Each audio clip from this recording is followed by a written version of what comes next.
Jackson's book, when I finished reading it last night, was revealed a delightfully open, inquiring mind and a remarkable self-honesty, and it was all tempered by the gift of joy that Eva Texas heat and naked-infested grass clippings could not dampen, so I have to give him credit for that. And if that doesn't make any sense to you, I recommend that you read his book. I know you will be as delighted as I was after reading him when we hear Mr. Jackson's self-discovered reasons why America and the black community in particular have been deceived by the empty promises of liberal politicians.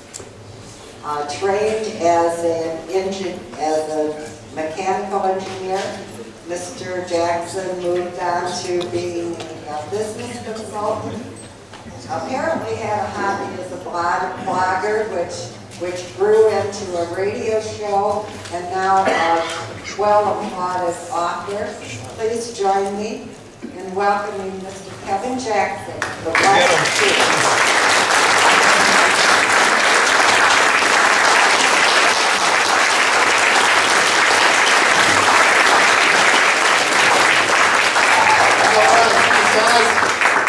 You guys hear me okay?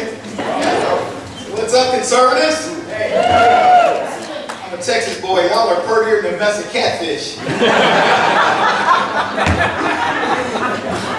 let me tell you something else. You're the boss of those morons in Washington. That's right. The rumor of our demise has been greatly exaggerated, and I'd like to congratulate Michigan on passing right to work.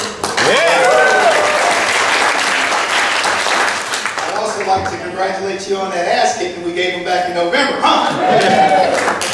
Like my grandpa said, if you're going to cuss the boss, you better saddle your horse. You silence the opposition, and I think there's a saying, duct tape don't fix stupid, but it sure muffles the sound. The left want us gone, but we're hanging in there like a hair on a biscuit. I'm proud to be a conservative for that reason, folks. I'm here today to speak about the history of how we got to where we've gotten to and how race has become such a major issue in politics, because we find ourselves at a time where it's affecting everything that we do. It has things flipped. When spending money that we don't have on things we don't need is in vogue. A time when the lazy are rewarded and the ignorant are declared intelligent. So I want to discuss how we got here. In this place, in this time, where America is fighting for its soul. I'm going to discuss what I call the color of politics. So allow me to take you back on a short trip through history and show you that in 2015 we find ourselves back in the 60s, not just the 1960s, but the 1860s, and what I call full circle flip. So I want to discuss the irony of the black vote. Citizenship exercised by individuals whose ancestors were property has made it one of the most endlessly discussed subjects in American politics. So there's a unique distinction in this fascination. This troubled legacy dates back to the beginning of slavery, the beginning of the country actually. Black people had the unique distinction of being written specifically into the founding documents of the United States, and though the word itself is never used, slavery has key provisions in the United States Constitution, and the first is in what's called the Enumeration Clause, Article 1, Section 2, where representatives were apportioned. This clause has been intentionally misrepresented by liberals who claim that the Three-Fifths Compromise meant that the founders of the Constitution only valued black people as three-fifths of a person. And that wasn't the intent. It was actually quite the opposite. It was an attempt to minimize the vote, the power of slaveholders to propagate slavery more widely by reducing the southern states' voting streak in the House of the Electoral College. Slavery next appears in Article 1, Section 9, which forbids Congress from prohibiting the importation of African persons prior to the year 1808, a date that had represented a compromise of 20 years. So, in January of 1808 was the first day of what many Americans hoped would gradually mean that there would be no more slavery. It would be the end of slavery. The third time that you hear about blacks in the Constitution is the Fugitive Slave Clause in Article 4, Section 2. It's the last provision of the Constitution related to blacks, And it required that an escaped person held to service or labor be delivered back to the state where he had escaped from. And this clause is one of the few parts of the Constitution that the Democrats still want to see enforced. Some of y'all will get that later. We call it whitlag. It's the time between the joke and when you get the joke. So the seeds of the Civil War were sown in these three compromises in the Constitution, particularly Article, you just got it, Article 1, Section 9. And it prohibited the importation of slaves. So to get around this, what Southerners did, Democrats all decided to make the descendants of slaves. Thankfully, Lincoln understood the gravity of this atrocity, which ultimately ended up being the Civil War. Anyway, we got through Reconstruction, and it should be noted that it was for almost 90 years during the Democrat-controlled Congress, not a single piece of civil rights legislation was proposed. The next iconic period was the 1920s. Blacks were becoming mainstream in much of the country, and this period ushered in what's called the Harlem Renaissance, a movement that was primarily literary. It involved art, music, dance. You guys remember the Charleston? Black votes. Theater. It fostered black pride and the uplifting of the race through intellect. Blacks challenged racial stereotypes, helped promote integration. A passive civil rights movement began during this period, and not much marching and protest, but blacks were more focused on self-importance and self-worth with the spirit of Booker T. Washington. Shortly thereafter, America hit hard times during the Great Depression, which brought us the New Deal. I call it the Raw Deal. Until the 1930s, blacks had voted overwhelmingly Republican, as much as 95%, but by the end of Roosevelt's first administration, one of the most dramatic shifts in the black vote had occurred, where in 1936, some 75% of black voters supported Democrats. Thus began the political equivalent of the Dark Ages for America, and I can say that because I am authentically certified black. So blacks turned to Roosevelt in part because of his spending programs gave him a measure of relief from the Depression. The larger reason was because blacks felt that the GOP had done little to repay their earlier support. Does that sound familiar? So another racial irony was that most of the New Deal programs actually discriminated to blacks. The National Recovery Administration not only offered whites the first crack at jobs, but authorized separate and lower paying scales for blacks. The FHA, Federal Housing Authority, refused to guarantee mortgages for blacks who tried to buy in, quote, white neighborhoods. The Civilian Conservation Corps maintained segregated camps. The Agricultural Adjustment Administration acreage reduction hit black sharecroppers extremely hard. The Social Security Act excluded these job categories that blacks traditionally held. And it's no surprise in any of this, since FDR went comfortably with the prevailing racist attitudes of the time, having appointed Hugo Black, a member of the KKK, and James Byrne, an anti-segregationist, to the Supreme Court. The 1960s ushered in the next iconic black period, the period for black Americans, the Civil Rights Movement. President LBJ, Lyndon Baines Johnson, believed that the problems of housing, income, employment, health, were mainly a federal responsibility. And he called this vision the Great Society. Anybody remember the Jetsons? Remember the black guy in the Jetsons? Yeah, because there were no blacks in this picture. This was a man who was worried about Negroes getting uppity and spoke of giving them just enough to quiet them down, not enough to make a difference. And liberal historians point to all the legislation passed by LBJ in the War on Poverty, and they claim there were real gains. So in 1966, Congress adopted what's called a Model Cities Act to assure adequate housing and attack urban blight. So how's that working? It certainly managed to corral blacks and keep urban blight from spreading into the white suburbs. The act also began a dependency-inducing rent supplements program.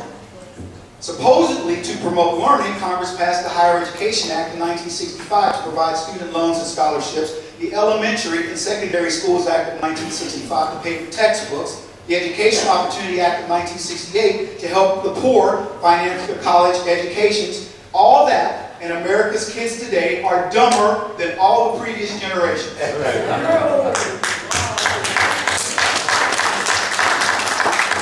The Medicaid Act of 1968 to pay for medical expenses for the poor. Medicare, established in 1965, extended the health insurance to older Americans along with the Social Security system. And both of those systems are laced with fraud and abuse and are now essentially insolvent. So pretty much any program that is currently bankrupting the country was begun by FDR in the 30s, put on steroids by OBJ in the 60s. And these two racially manipulative Democrats taught the poor everything but to help themselves. All that, and Howard Dean hates Republicans. More on him later.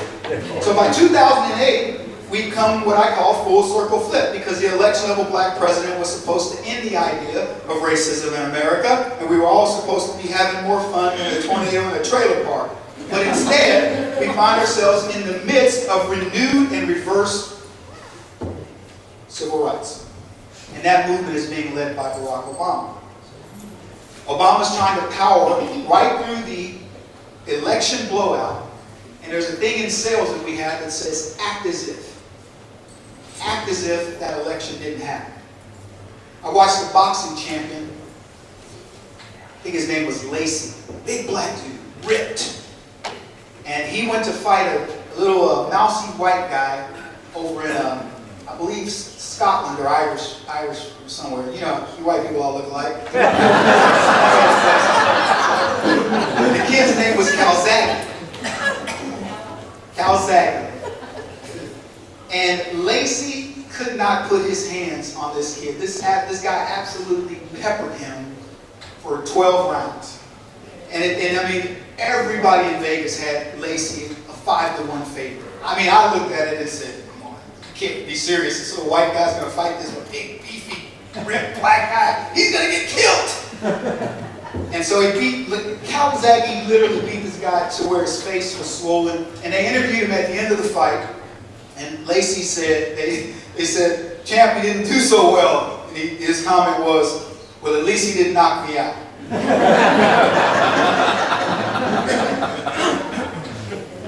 Yep.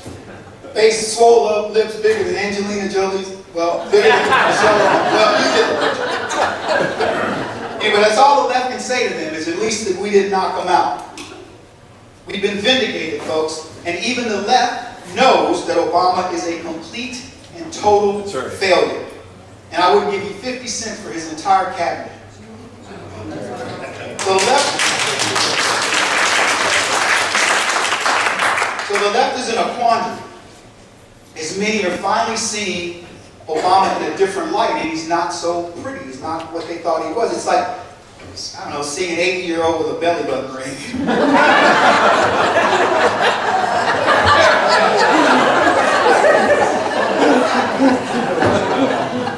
It's like I told one of my buddies, I said, it's like finding out that Barry Manilow didn't write I Write the Songs.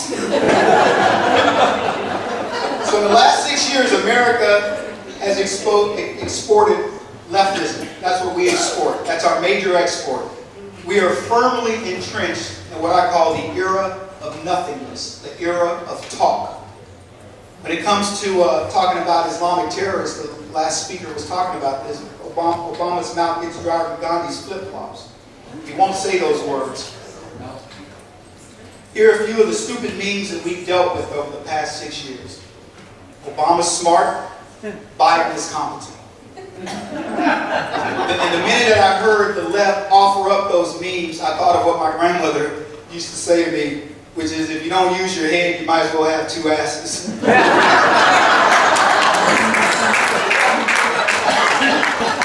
that's exactly what those leftists gave us.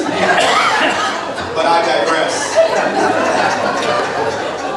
So the left wants to convince us, folks, that welfare is stimulus, you can spend your way out of debt, that illegals are good for the economy, that voter ID is racist.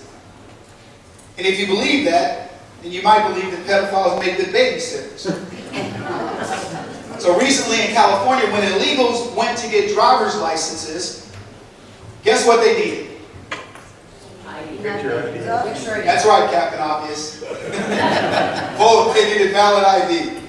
In case you guys weren't aware, though, we're in the midst of a second civil rights movement, and in typical liberal fashion, they get the heroes and the villains mixed up. Because in the real world, and I happen to be from this area where this took place, Darren Wilson would be a hero, and Michael Brown would be a thug. And if you really want to hear some poppycock, I mean, besides likely being the first time in your life you've heard a black man say poppycock. In the wake of the farce of Hands Up, Don't Shoot, liberals decided to make finals at Columbia University optional for black students. Yeah. When the Michael Brown situation happened, it was so traumatic for black people that Columbia University said to the black students, listen guys, you don't have to take your finals if this is too traumatic for you. And that's the equivalent of white folks getting a day off the day that Ted Bundy got executed. So when I think of dealing with liberals, I'm reminded of something one of my henpecked friends says. He says, sometimes I wake up grumpy, and other times I let her sleep.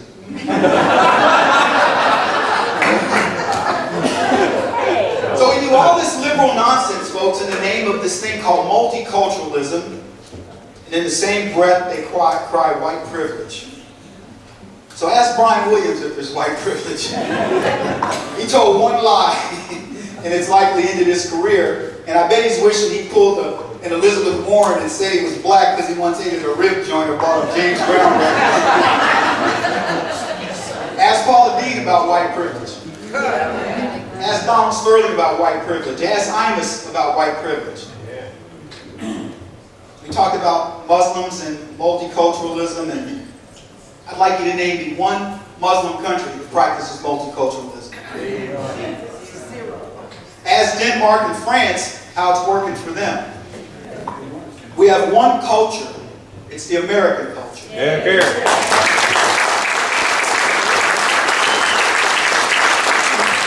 Multiculturalism fails because countries who practice it lose something very important to them.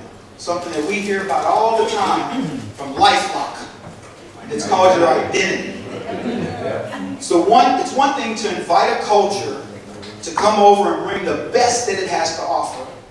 And it's another altogether to allow the cultures to dominate your existing culture until it's no longer recognizable. And that's what's happening in America.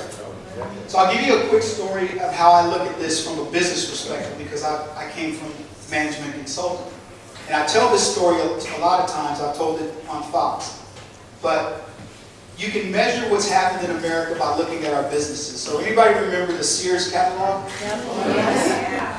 Everybody, yeah, right? Because it brings back these amazing memories. I used to look at that thing. I mean, it was the Bible of retail, right? I mean, little boys went right to the bras and panties, right? God, they'd be like, "Don't be telling me that." So we did. You know, but it had something for everybody. Sears was nothing more than an aggregator. It didn't make all that stuff. It just brought things together, put it in the catalog, sent it out to you. You picked it up, and then you ordered, and you go pick it up at the town nearest you, right? That's what Sears did. JCPenney's had one, Montgomery Ward's, right? My grandmother used to get them all, and it was like, it was like Christmas to get that catalog. So here's my point. Sears, JCPenney's, Montgomery Ward's, all these companies, they're in triage if they're not gone. They're gone, all right? The reason is because they didn't understand their business model. And what happened was you never have you wouldn't have an Amazon. You wouldn't have a Walmart if those companies had not succumbed to the new way of doing business, which is this idea of everybody has to, look at your EEOC. So I'll give you an example. Sears puts stores all over the country in malls, and then the government comes in and says, "Hey, Sears, you have this successful model, but you're not employing enough blacks, you're not employing enough women, you're not employing enough whatever." So Sears succumbs to that. And so instead of they're focusing on that business model and wondering, how long that business model is going to work, they start doing all this stuff to prepare for the government. They get sued for EEOC because some short, fat, ugly dude didn't get the job he wanted, or whatever it may be. So instead of doing that, and focusing on what was working for them, they let Amazon come up and this whole new, real crazy thing called the internet. Or they let Walmart, who said, you know what, I'm not going to put stores in malls, I'm going to put these massive distribution centers right on the outskirts of certain towns, and we're going to study the traffic flow and the demographics, and we're going to do something very different. And they're all successful. The ones that are doing that are very successful. Amazon's making crazy money, so are these other companies let's talk about. So I want to contrast that with Google. Google violates every rule when it comes to EEOC guidelines and all. They violate everything. They don't have enough blacks, they don't have enough Hispanics, they don't have enough women, they don't have enough short people, they don't have enough whatever. You want to know why? And they get away with it. Anybody want to tell me why? I haven't heard it. They care about excellence. That's it. Excellence. That's all Google cares about. If you were pink with purple spots on your face and you had an IQ of 200, Google has an office for you. They don't care. And the government comes in all the time and says, hey guys, you need to, Jesse Jackson went there, Silicon Valley, shame on you. And they said, shut up.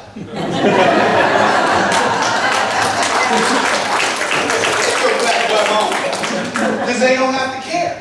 Because everybody knows if you can qualify, Google will hire you. Period.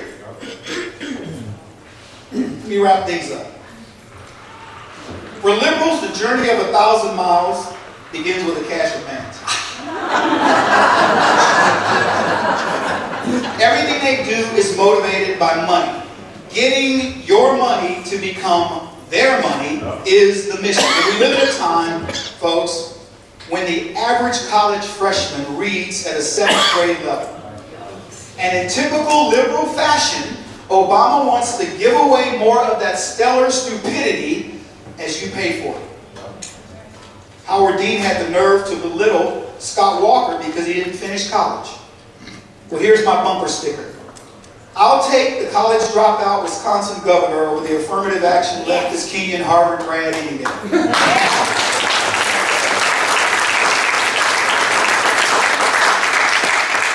I say to liberals, in the words of an old country song, I would have wrote you a letter, but I couldn't spell yuck.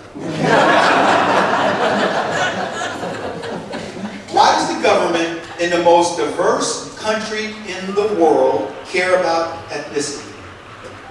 America offers everybody one thing: equally opportunity. America doesn't care how black you are, what religion you are. It just cares that you embrace the American spirit. And despite decades of liberalism running around like a latchkey ghetto child, we have these suckers sweating like Michael Moore on a treadmill. They got nothing. Hillary Clinton, Elizabeth Warren, the Democrat Party might as well have Bull Connor running. They fear us, folks. Look at our candidates. Scott Walker, Ben Carson, Ted Cruz, Marco Rubio, Carly Fiorina, Rand Paul. I was just with Rand Paul last night. And many others that are going to jump in. It's a good group of folks. Look at who ran before. Herman Cain, good friend of mine. Alan West, one of my best friends. Susanna Martinez, Nikki Haley. All viable vice presidential candidates if they decide to get in, I'm sure. Talk about a reason to be proud. Leaders of all backgrounds, leaders of all ethnicities and genders and so on, fighting the scourge of liberalism.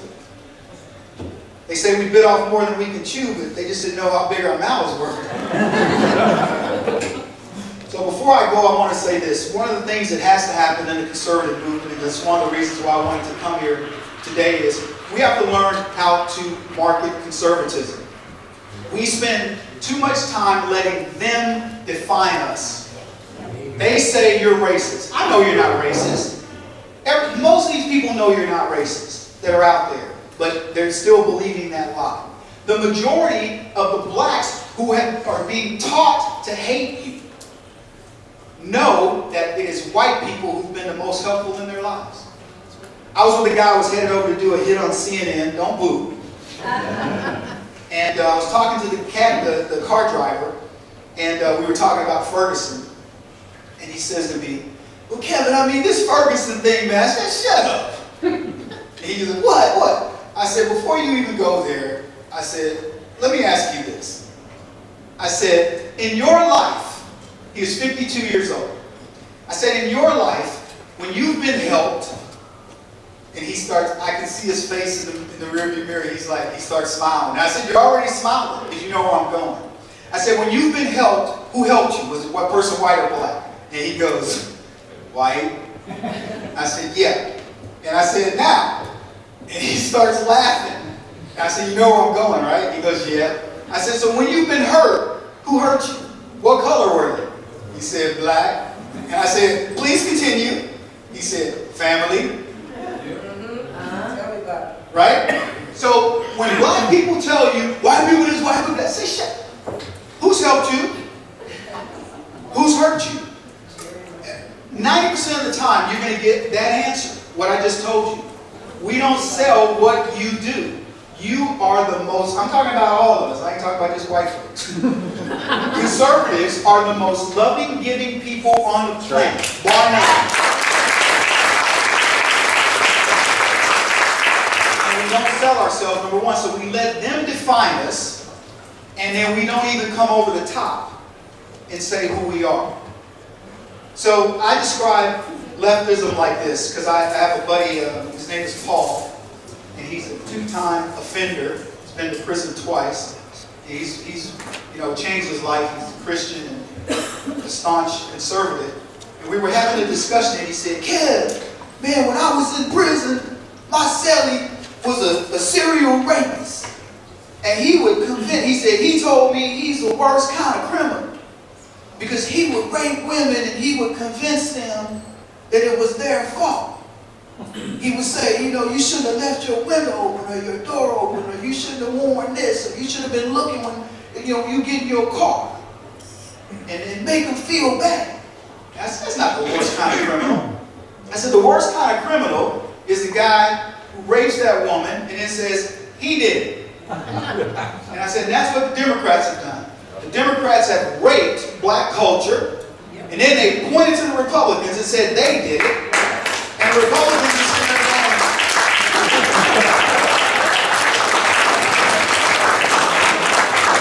So when people said to me, because a couple things happened to me, one in 2012, a lot of things have happened to me, but a couple things politically have happened to me, and in 2012 I said, first thing I said was, I will not follow anybody anymore. When Barack Obama got reelected, and I had been trying to work with the Republican Party, I said, I'm not working with them anymore because they can't keep a fool out of office. So I won't do that anymore. And then the second thing that came to me was, I said, the conservative movement has to have somebody willing to get out there and sell the right concept of it, to make sense of these ideas. So we talked earlier about voter ID. And voter ID being disenfranchising to black people.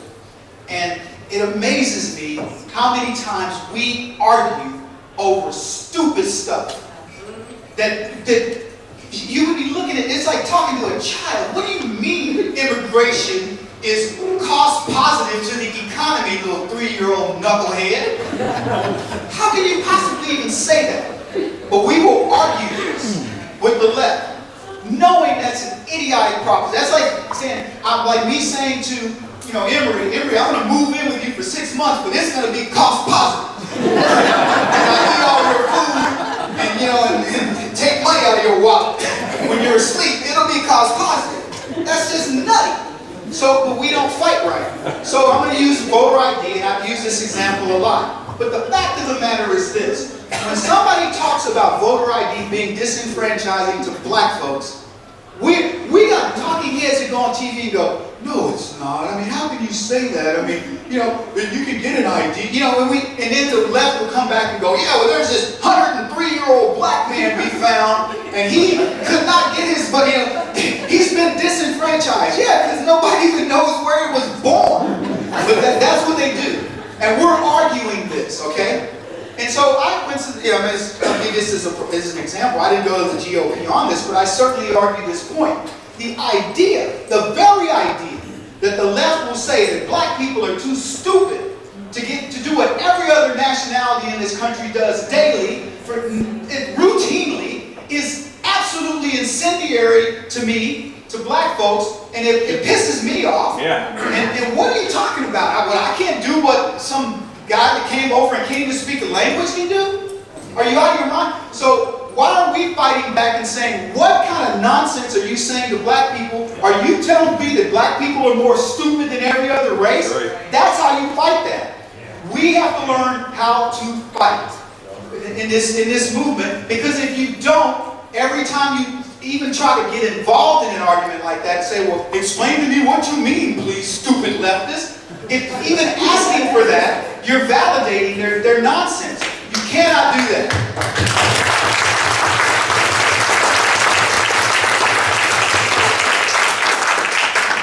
I could talk for days on this stuff, as you guys can imagine.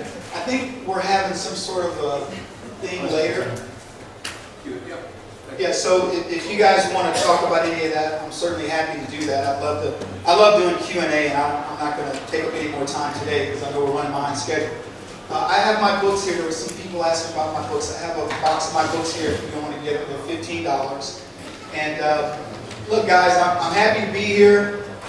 My team is, we're doing a lot. I'll tell you real quick one thing that we are doing, and so you'll have an idea. And this will be what I talk about later on as well. We are putting together, I met with a bunch of pastors. I went to Memphis to meet with some black conservative pastors who want to put a framework around the country, because when you think about Sharpton and Jackson, if I say to you who are notable black pastors, you might name one or two, but you don't have anybody that rises to the level of Sharpton or Jackson. That's just a fact. Since the death of Martin Luther King, nobody filled that void.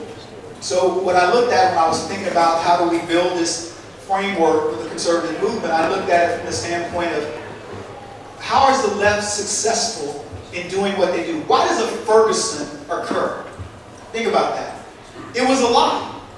But so many people have been impacted by that lie. So I said, well, we've got to be able to react to that. So what do we have to do? Well, the first thing we have to do is you've already set this framework around the country. There's Tea Party groups, other grassroots organizations, and they're all over the country. You're active. All of you are activists in the state. You're all over the state. Okay? So imagine this grid being placed over America. It's got all the grassroots, and everywhere that grid intersects, there's a grassroots group ready to go to work. Okay? Now I want you to throw that same framework and know that there's an organization of pastors, conservative pastors, that are ready to go to work. And they may not fill all those intersecting points, but they're around, and we got to find more. And then there's this overlay of youth, that are ready to go to work on college campuses and respond. And then we've got all these overlays of bloggers and other activists that are ready to put the word out. And one of the things that we've done a pretty good job in is building media in the last few years. So we've got the Daily Caller and Breitbart and Drudge and things like that. And we've got Fox News and a few other things, right? So we've got that overlay. And on and on. And so when something occurs that you want to respond to, we issue out talking points. Media responds. Oh, and our radio media is pretty good. I was on Frank's show here in town the other day. So we've got all this framework in place. And when a Ferguson comes up, we respond. So I was talking to Nick on the way to pick me up from the airport, and I said, what have we done to counter the Ferguson narrative? We know Ferguson's a lie, right? Everybody knows that by now, right? Has anybody gone to Ferguson as a conservative, gotten hundreds, if not thousands of people together to go march and go meet with Mayor Knowles, James Knowles, and the police? Tom Jackson's a friend of mine, he's gone, and throw a barbecue saying, congratulations guys, you've been vindicated and we support you. No, it's gone, it's blown over, and you know what? People are still going hands up, don't shoot, on a lie. So we don't respond. One of the projects we're about to work is this kid that got his money, he got $16,000 confiscated that he raised his family, his friends, and everybody because he was moving to LA and he had his $16,000 in a bank envelope, and he gets on Amtrak, makes the connection, DEA does a spot, check, and they single him out. Look, he said, can he look in the bag? Yeah, look in my bag. He looks in his bag, he's got $16,000, and they confiscate it. So he has to go back to Michigan, and it was on I was talking to Rand Paul about it, it's a seizure act. Civil asset forfeiture thing. So he has to forfeit his money until they get it all figured out. Well, an attorney thankfully took his case. But guess what? They interrupted his dream. So great, he's got his case, but he's back and he's here in Michigan. So what I said is, we need to go meet with him. We need to talk to him, find out his story. Let's get this kid, get him back on the train, get him to LA. Let's fly him to LA. Let's get him an apartment. Let's get his life started. Let's get his life started. Get him, let him go live with a conservative. I got plenty of conservative friends out in LA. Put him up with Nick Searcy or Stacey Dash. I'd take that job. I was just with Stacey. We got a lot of heat for that from my significant other. But anyway, yeah, we put him up in LA, we get him started, we do a whole thing on what the conservative movement, when we recognize that somebody's been wronged, we respond. It turns out this is a young black kid. That's what we have to do, we have to change public perception. Exactly. So my point is, we go help this kid, we get it going, I'll get it on Fox News, Megan will do a big story about this, and then we'll go help more people, and more people. Let me tell you what they want in the minority and youth community from the conservative movement. They don't want more of this, because they get a lot of this from the Democrats. They want action, and it doesn't take a whole lot.